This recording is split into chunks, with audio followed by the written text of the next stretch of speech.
5, 16, 19, 21, 30, 3 and 10. Check results. You remember? Hello, people of the world. Number 30.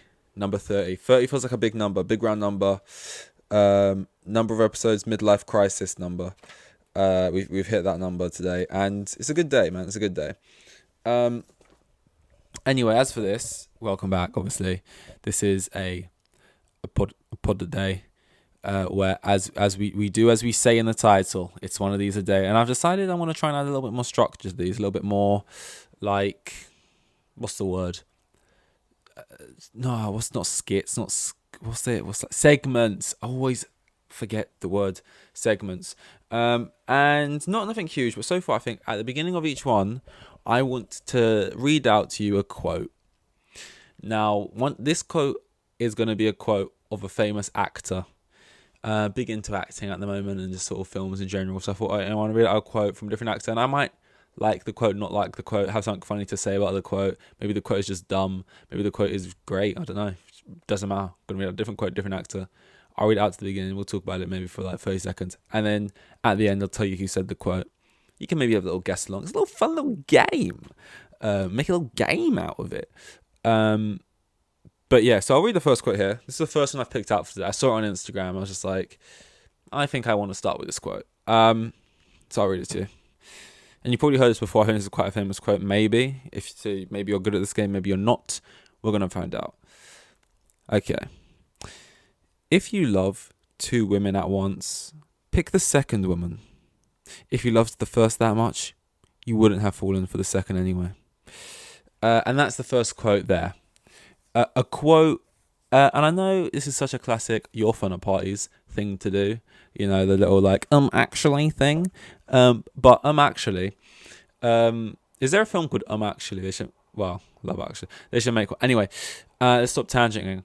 Full of plot holes. So theoretically, you have a wife who you've been married to for 4 years. Who apparently maybe you love dearly. 4 years isn't crazy long. Some people are married to like 20 years, but 4 years is a healthy amount of time. Probably known each other a fair bit before that. And now you've just sort of fallen for this other woman. You've just kind of been out, you know, you've been cutting shapes and busting moves. Better on the dance floor. You better dance on the moon, DJ. You know, you're out there and you're feeling yourself. Not in an actual way you'd get chucked out, probably. You know, and you've spotted someone and you think, I might love this woman. You're a couple drinks down. You think, oh, maybe. Anyway, you're feeling like a promiscuous boy. I don't know why I'm like doing so many songs right now. I'm like a Bumblebee from Transformers. They're just coming to me right now. And maybe you're getting to know this woman a little bit more than you should. And it's kind of, you know, you tell the missus you're out with the boys, but you're out getting coffee with her. And you think, you know what? I might love this woman more than my wife, but I love my wife and I just can't choose. Now, looking at it, should you maybe side with, I feel like I love both of these women. Maybe the one you've known for 4 years plus and you're married to, pick her, or the second woman based on the fact that if you loved the first one hard enough, you wouldn't have fallen. Regardless of if you were maybe married at this point, had children, regardless of whatever the circumstances, if you've fallen for the second, it means you love the second one more, so what are you going to do about it? No matter how much, even if, you know, and even if that's true, even if that's fine, even if, you know, you've had your wife and you've had kids at this point, and you've known her for far longer, you know this woman for like a month, but you think you love her, sure, okay, fine, let's run by this quote's steps. Well, if I loved her that much, why am I falling for this woman? Okay, what if you now move with this woman? This woman's class, when does it end? 4 years' time, you then marry that new woman you found, who you know, chose because, you know, she must have been the better option. 4 years past, you're now with this woman, get married to her. Then there's another woman. You think you're falling for her. You think, okay, well, I got to leave my current one. I left for my current one because, now I like this third one. I wouldn't have fallen for this third one if the second one was anything special, you know. So you leave your current one, who you left for your first one, and you move to your third one. And then the same thing happens again with the fourth one. And you're like, oh, that person over there looks, I think I'm falling for them. Maybe I leave my current, I left for my second, I left for my first. And I get with this fourth. You know, is this good advice, or are these the words of a serial cheater and player? My advice would be just stay single and have fun. You know, and then just settle down when you're ready. This is just like, no, you're just gonna. This is Nick Cannon shit. This is. Do you want to end up with 5 kids with like 5 different women, and you got to provide for them all? You got to fucking provide for them all. You don't want to be doing that, man. You don't want to be fucking doing that. No. Like, I say this about football a lot. If a player, and this, don't compare women to. Okay, just a look. Just let me get. Let me get there. You know, if a player scored a Champions League final goal for my club, you know, scored a hat trick here, a game winner there, and now they're in a bad run of form, I'm going to stick by them. I'm going to support them. I'm a supporter of the club and therefore the players. And they've got some credit in the bank for me. They've done good things for me. Now, maybe a new player who's came in who hasn't got that for me and hasn't done those big things, the games here, the good games there, the goals there, the big moments there. When they're in bad form, I'm still going to like stick with them and hope they get through it, but I'm not going to defend them as hard because they ain't got as much credit in the bank. Surely that would carry through in other walks of life. You know, your missus of 4 years, you know, she's been with you. You went through chemo. She was there holding your hand. You know, does that not mean anything to you? But then why am I falling for this new one? And now I'm 50-50 on it. And that one has been with me through all that shit. But this new one, I mean, I got to live by the rules. It's a dangerous way. It's a dangerous way. Dangerous. Now you can guess who you think that is. Even if you already know. Go ahead, and I'll let you know at the end if I remember who said that quote. Who's that Pokemon vibes? What we're going for. It's good. It's late again, but we're a bit louder. Yesterday was probably a very, very bad ep because it was very, very late, very, very quiet. And today I've remembered a bit earlier, and I can speak at normal volume pitch, which might be to people's liking or not. I don't know, man. I don't know. What's been going on today? There's a couple things I wanted to mention. I've got like literally just 2 things written down, both kind of surrounded by the same thing, so not much. So this could be a short year or longy depending on how much tangents come along the way. Tangents, is that not a thing in maths? I'm tangenting about tangents. Oh, how ironic. Let's just leave that there. It's not an interesting question or chat. Twitter, as you know, my main source of what do I want to mention, what do I want to bring up, what things do we want to go through, because if you don't really know, this hasn't really got much. Oh, here we talk about mental health, here we talk about sports, here we talk about dating advice, here we talk about, you know, here it's just a comedy thing. It's not really any of that. It's kind of just like, I don't know. You know, I like to think of it maybe it's just like background noise. You know, you just turn it on of a morning, you're having a coffee maybe, something to listen to in the back, you know. It's like you checking in on me, I'm sort of kind of checking in on everyone else. Just keeping up to date. You know what this is? It's kind of like walking out your front door. You might not like your neighbours, you might like them or not like them. You might not be the kind of person who has a real opinion on your neighbours. You just kind of prefer for them to be neighbours and not friends. You don't really want chats. You know, a nod of the head will do, and that's all. You know, but this is just kind of like walking out the door of a morning every day and just sort of being like, "Hi, Jim. You alright, Kathy? Yep, kid's good. We both go about our day. A little short, brief, little fleeting moment we have here of a morning or an evening. We just sort of cross paths and we just like, you know, just a bit of communication. Ain't nothing wrong with that. I don't need a big fancy idea. The kind of whole idea of it is that it's day, like it's daily at the end of the day. Now, that's what I'm trying to say. You know, very few things concepts you could do as a daily thing, because it's like football. It's not happening every day, so you can't talk about it every day unless you just want to talk about boring naff shit. That's probably some things, nothing I'm interested in. Anyway, where's again with this Twitter? I've got it written down. I'm trying to see if I can remember off the dome. Oh, kind of on actors again still. One thing I really hate. So you see when people tweet stuff, it's like it's always someone like Elizabeth Olsen, because she just has stands like that, or maybe like Timothy Chalamet. Or like whoever, they'll post 2 pictures of them in 2 different films on Twitter, and they'll be like, "Whoa!" Like, so it's all the Emma Thompson picture of her as Trelawney from Harry Potter, Crazy Witch Woman. Picture of her as Nanny McPhee. picture of her as just normal looking woman from something else she's in. I don't know, a bunch of Emma Thompson movies, clearly. I went to Harry Potter and Nanny McPhee. She's like very heavily Oscar nominated, probably an Oscar winner, and I've went to Harry Potter and Nanny McPhee. I'm not exactly a cinephile. I just like the films, the movies, the pictures. And they'll post 2 pictures and they'll like do little clappy emojis, be like, oh, slay bestie. How tell me she's an acting queen. Tell me how this is the same woman acting as Fanny Slayer. And this isn't what bothers me, by the way, even though I'm like making fun of whatever they're saying. That's not what bothers me. That's fair enough, sure, whatever. Stan, he stands. It only bothers me sometimes when it's like Elizabeth Olsen and they post like a picture of her from WandaVision and then a picture of her. It's just like, if Marvel bang average, but come on, like, grow up. I just had to grow up. Jesus Christ, I need to go. I feel like there's times in life when you say boomer shit or you just say shit that people would have said to you which would have pissed you off, or you just say certain like patronizing when you just need to like punch yourself in the balls or something. It's just punishment, not in it because you get off to it either, because it's like, I don't know, it's just like, don't do that, don't turn into that Scroogey person. Anyway, this isn't the point. The point is I'll post this picture to an actor playing 2 different roles that look a little bit different and being like, whoa, damn, can you believe this is the same woman? They killed it. Damn, how did she do that? How did she do these 2 roles? Damn. And then a little smart bastard will comment underneath and be like, yes, I can believe it. It's called acting.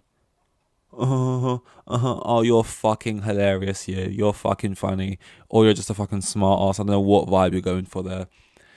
For some reason, it just pisses me off. What are you getting at? What? So we can't be impressed with... all someone's doing is bigging someone up. Just bigging someone up. Whoa, can you believe this is the same person? They look completely different. They're completely different characters. Yes, it's called... Yes, technically, yes, it's acting, playing different characters in different roles and being able to do it. Yes, it's acting. But you know what it also is? It's good acting. And that's what we're talking about, mate. And look, I can't fit this response into the characters, so I don't bother. But that's what I'm talking about. Yes, it is acting. Well done, correct. It's good acting, though, isn't it? Because I don't think you'd find James Corden 2 roles and be like, wow, can you believe? Yeah, because that's not good acting, no, sir. But this is good. It's like if I post a video of like Beyonce or Adele and I'm like, whoa, look at them vocals, whoa. Someone's not going to comment underneath that and be like, why are you impressed? It's called singing. It's literally her job. It's just people who like, they just... I don't know. It's like it's coming from a bitter, sour place. Like either they wanted to be an artist, a musician, a singer, an actor, or something, and then so they work in Greg's, or they never have an interest in any type of artistry job like that, any type of arty-farty job, and they're just like into normal work, standard work, going in 9 to 5 actual work where you like work hard and don't get paid a lot, and they just like look at these jobs like acting or football and like stuff like that, and just like, it's their fucking job. No, I'm not impressed. They get paid a lot of money to do it. And it's literally their job. So, nah, not impressed. And it's just like, people like that just piss me off. Like, yeah. Okay, you think their job's piss easy and they make millions. Why are you so bitter about it? If it was so easy, you just go do it. It's not like they didn't have to work. It's not like... This is the thing about famous people, right?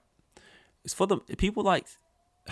I get they can be out of touch, and I can get they can all record themselves and put a black and white filter gradient thing over the top of them and sing this Christmas time, there's no need to be afraid. Is that the one they sung? Free, or whatever they sung during COVID or whatever. They can be out of touch, basically. They can be a little bit, here and there. But I feel like it's always also good to mention that they weren't, well, so obviously some of them were, but a lot of them weren't, born celebrities. A lot of them probably became celebrities in their late 20s or early 30s, probably on average, and they grew up normal. And maybe they didn't all grow up dirt poor, but most of them just grew up, working class and worked as a waitress, worked in a warehouse, worked as a postman, worked as a, whatever. And they just grafted and grinded and did acting, which you think's pissies and get paid millions for, but they did it when they were getting paid fuck all for it, really, sporadically throughout the year, and then they blew on it. So it's like, I'm just not with the celebrity hate. Like, you know, I get it. You know, I'm in the middle on it. I'm in the middle. Because people it's their fucking job. Like, why am I meant to be impressed? It's like when a footballer or something, it's like, I don't like the way he's celebrated there just because he scored a goal. It's his job to score goals. What's he getting thing for? That's his job. And it's just like, shut up. Yes, it's his job. He's just be happy and lucky that he has that job. Yeah, especially in football when most of the people come from, it's not like, in football, 99% of the players are from working class to just like struggling upbringings, you know. And yeah, they're lucky because they were just given this God-given talent, but like they still have to work hard to get there. And like it comes with pitfalls. Like they've got this spotlight on them, and they have like no real normal social skills or like basic learning. Like a lot of them bad grades, obviously they miss that part of schooling and stuff like that, miss the normal part of growing up and just like learning about, like, it's normal to be out of touch when you've had that upbringing. I know it's fair to be like, oh, such a pitfall, you know, too much, being coddled too much, or like sheltered too much and too much money, but like it's true. And then you get eaten alive by the media and everyone thinks you're an asshole, but it's like there's reason. But yeah, I'm forgiving. But I'm forgiving in general. Probably, I'm too lax. I cannot be a teacher or something like that. Like people walk all over me. I forgive and forget. Do I? I think it's just easier to, like, in the moment I'm angry, but then it's just like, if I like them enough, it's just like, yeah, fuck it. Yeah, let's move on. What was my other thing I wanted to say? Steve Bartlett podcast. I wanted to mention this like 1 or 2 ago. Should I do it now or should I save that again? Should I stash it again for the future? We'll go now. If you don't know Steve, should we actually? It's not feeling natural. It's not naturally fitting in here. But if not here, then when? We'll go here. Steve, he's got a podcast. By the way, Stave. His name's Stave. People called Steve, the mind boggles, man. What a name. Anyway, Steve Bartlett, The Diary of a CEO. That's kind of my first issue. Like I just defended celebrities. Like I don't really have an issue with celebrities because of like what it is. The people who I naturally have more of like maybe an unfair agenda against, or just don't like probably even hear them properly. People who are rich through the means of their job is just making money. Like, so yes, they're a businessman, they're an entrepreneur, but it's like the job is just soulless. The job is just every day it's waking up, how can I get money? Like most jobs, you go in and you're doing a task. So every day you're waking up like, okay, I got this task to do, that task to do. And obviously it's yes, because you want money, or because you want this, or like because you want that. But so many billionaires are just millionaires. People are just like, I'm actually a millionaire. I've got stocks in 3 different companies and investment firms, and I blah, blah, blah, that type of stuff. And it's just like, what is this mumbo jumbo? So you make money, you do stuff, and you get money, and that's like your whole thing. I just don't like those people, like, naturally. And calling your podcast Diary of a CEO, it just like already I'm just like, I don't like it. He sits there. He's really well spoken, like really, really well spoken. Which is shocking because I remember he was talking about like having a really rough upbringing, or not rough, but like being, I don't remember, I haven't listened to enough of him, but being like homeless at one point, or like really down on money at one point or something. And he was like looking through change in like chicken shop seats or something. No, looking for a change in chicken shop seats. But he like, it was just weird. I'm not saying he's lying, obviously, but like I've just never heard. And obviously an accent can just be like geographical. It doesn't have to be based on class.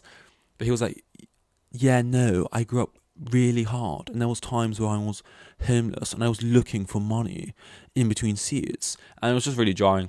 Basically, it's just like, wow, shocking. Like, you sound so, and he ended up going to like really good university at Eton or whatever. Anyway, he sits there. The main thing I think before was he would interview other business type people. He's like a businessman. He's made money and stuff, and interview other like businessmen and stuff. And I got him to a certain point, and now he kind of just interviews kind of whoever. Like he interviewed politicians, Matt Hancock, like footballers now, Jesse Lingard, like football coaches, just whoever gets him a good connection, who thinks he can get a chat of. And I don't know. I just feel like there's different types of settings you create when you're doing like an interview, a podcast interview. And it's either just like a really laid back, relaxed, we're going to sit down, we're going to have a chat, we'll have some laughs and some goofs and some gaffs. You might get into this shit and that shit, whatever you're comfortable talking with. There might be some insightful shit here and there, and we're just going to have a good chat. And it's not going to feel like there is an interviewer in the room, even though that effectively is what he's doing, but it's hidden in a good way. And then there's people where it's like, no, you're coming in, you're sitting down opposite me, and I'm asking you questions. I'm getting to the bottom of stuff. I'm pushing the questions. I'm pressing the questions. I'm asking the stuff that needs to be asked, the hard hitting truths, and I'm gonna push for them and stuff. And I hate those ones. I just can't. It's not an enjoyable thing for me. It's meant to be entertainment for me, not a cringe experience where it's just like, oh god, he doesn't want to answer. Stop forcing. Like I don't like that. Like the whole, I'm the guy who asks the questions. I get it done. And I'm not scared of no one. I'll push questions and I get the answers. I just don't like that. And like, it just feels like a thing where people who aren't really liked in the media, it seems to be the place to go, where they go onto his podcast, they sit opposite him in this little steel, like granite bat cave, and they just sit there and see it as an opportunity where they can go on there, cry. Because it's not an environment that conduces itself, is that the right phrase? But conduces itself maybe to like feeling emotional. It's a very cold environment, and he asks very cold questions and sits there just sort of looking at you like, like finger on the pinky on the lip, just sort of, do tell me more. Right then. He's not a therapist for anyone. And they go on there and cry. People who aren't really like to kind of change the outside perception of them. Jesse Lingard, people think he's just a goofy, jokey, whatever. Doesn't really care about football. Goes in there to open up. I had this upbringing, this going on in my family, this and that. And he'll sit there. And it's it's like the two Huel, like the protein drink on the table, which are the sponsors, like stone grey granite looking table, granite white cold looking room, opposite each other, just on chairs, like shot reverse shot type thing, just sort of back and forth. And it's very like, I'm not saying he's a disingenuous person, I've nothing against him as a person, it's just like the vibe of the podcast. And the thing is, so the Jesse Lingard one is something you want to bring up, is I actually wanted to hear some of the stuff Jesse Lingard had to say, because it was kind of interesting, but it's just, I don't like the packaging, you know? And it's just like a shame that, like, because he's getting a bunch of good people at the moment. Well, people that maybe I would want to tap into, like listen to. But it's just like, I just wish this was someone else, kind of, because it's just not my vibe. And like the Jesse Lingard one is like, he sits down, he's like, he has these like really big, like, dramatic pauses. Like, it just feels so like weirdly set up. I don't know. He's like, so it starts off, okay, so Jesse Lingard, why don't you tell me how your career's been in the last 5 years and what sort of brought you to this point? Could you do that for me, please? Thank you. And it's just like, okay, he'll talk and he answers the question. And then he said he answered the question for him. And at the beginning of the question, he mentioned something to do with his mum. And then he went on around with other stuff for a couple of seconds. And then immediately he hits back with, I noticed you mentioned something about your mum in there. You said your mum couldn't go to the game. Do you mind telling me why that is? Why couldn't your mum be there? It's very strange. And it's like, I hate this little performative play. Do you mind just sort of whatever, you just spoke for half an hour, but the one thing I want to pick up is you said your mum there, your mum, because he already knows the answer to the question he's asking. He's done his research. Obviously, this stuff is findable. Do you mind just picking up on your mum? And it's just like, yeah, mum had depression. He wants to get to these things. He wants to hear you be like, the deep shit, and it's like, oh yeah, look, he wants to get some tears out, and it's like, I don't know. I feel like you should do research, but not to the point where you know the answer to every question you're asking and just trying to reveal those answers also to the world. That's another thing. I'm just not. I don't know, man. I don't really listen to Joe Rogan too, and he's more of like the complete opposite in that he's like laid back, they're just smoking weed on there or whatever. The intro is literally fucking monkey noises. It's not the same. Like they're different ends of the spectrum, and I don't really listen to either. But I love podcasts. So it's just a shame. I need to find the right balance. If you got any recommendations, let me know. But yeah, Joe Rogan's. Actually, I shouldn't be doing monkey noises. It doesn't look good on me. Yeah, that was good. Throat's getting a little bit dry. Oh, I almost forgot the quote. I'll read it to you one more time. A little bedtime story. If you love two women at once, pick the second. If you loved the first, you wouldn't have fallen for the second in the first place.